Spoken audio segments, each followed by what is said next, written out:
This poem is read by an artificial intelligence software. The Encounter by Ezra Pound. All the while they were talking the new morality, her eyes explored me, and when I rose to go her fingers were like the tissue of a Japanese paper napkin. Salutation by Ezra Pound. O generation of the thoroughly smug and thoroughly uncomfortable, I have seen fishermen picnicking in the sun, I have seen them with untidy families, I have seen their smiles full of teeth and heard ungainly laughter. And I am happier than you are, and they were happier than I am, and the fish swim in the lake and do not even own clothing. The River Merchant's Wife, a Letter by Ezra Pound. After Li Po, while my hair was still cut straight across my forehead, I played at the front gate, pulling flowers. You came by on bamboo stilts, playing horse, you walked about my seat, playing with blue plums, and we went on living in the village of Chokan, two small people, without dislike or suspicion. At 14 I married my lord you. I never laughed, being bashful. Lowering my head, I looked at the wall. Called to 1,000 times, I never looked back. At 15 I stopped scowling, I desired my dust to be mingled with yours forever and forever and forever. Why should I climb the lookout? At 16 you departed, you went into Farkudu N, by the river of swirling eddies, and you have been gone 5 months. The monkeys make sorrowful noise overhead. You dragged your feet when you went out by the gate. Now the moss has grown, the different mosses, too deep to clear them away. The leaves fall early this autumn in wind. The paired butterflies are already yellow with August over the grass in the west garden. They hurt me. I grow older. If you are coming down through the narrows of the river Kiong, please let me know beforehand, and I will come out to meet you as far as Trofusa. In a station of the metro by Ezra Pound. The apparition of these faces in the crowd, petals on a wet, black bough. A Pact by Ezra Pound. I make a pact with you, Walt Whitman. I have detested you long enough.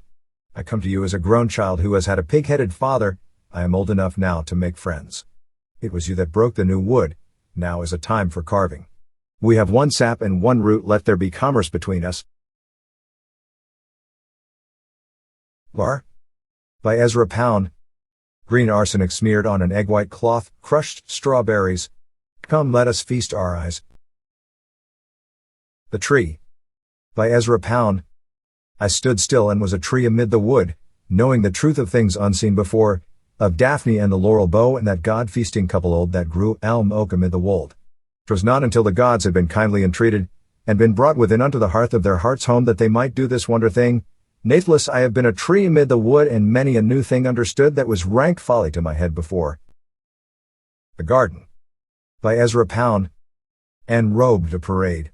Salmon like a sheehan of loose silk blown against a wall, she walks by the railing of a path in Kensington Gardens, and she is dying piecemeal of a sort of emotional anemia. And round about there is a rabble of the filthy, sturdy, unkillable infants of the very poor. They shall inherit the earth. In her is the end of breeding. Her boredom is exquisite and excessive. She would like someone to speak to her, and is almost afraid that I will commit that indiscretion. The Lake Isle by Ezra Pound.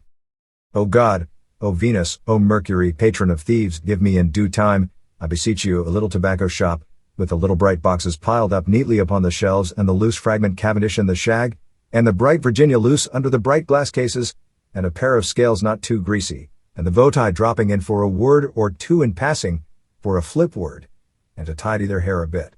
O God, O Venus, O Mercury, patron of thieves, lend me a little tobacco shop, or install me in any profession save this damned profession of writing, where one needs one's brains all the time. The Return by Ezra Pound. See, they return. Ah, see the tentative movements and the slow feet, the trouble in the pace and the uncertain wavering. See, they return, one and by one, with fear it has awakened, as if the snow should hesitate and murmur in the wind, and half turn back. These were the winged with awe, inviolable. Gods of the winged shoe. With them the silver hounds, sniffing the trace of air. Hiya, hiya. These were the swift to harry, these the keen-scented, these were the souls of blood. Slow on the leash, pallid the leash men. If you liked our selection, and want to develop your intellectual skills, or just to relax, please subscribe to our channel, youtube.com, @AI Readers, and follow us, To listen quality poems written by the most famous poets of English literature and read by the most advanced artificial intelligence software. Thank you.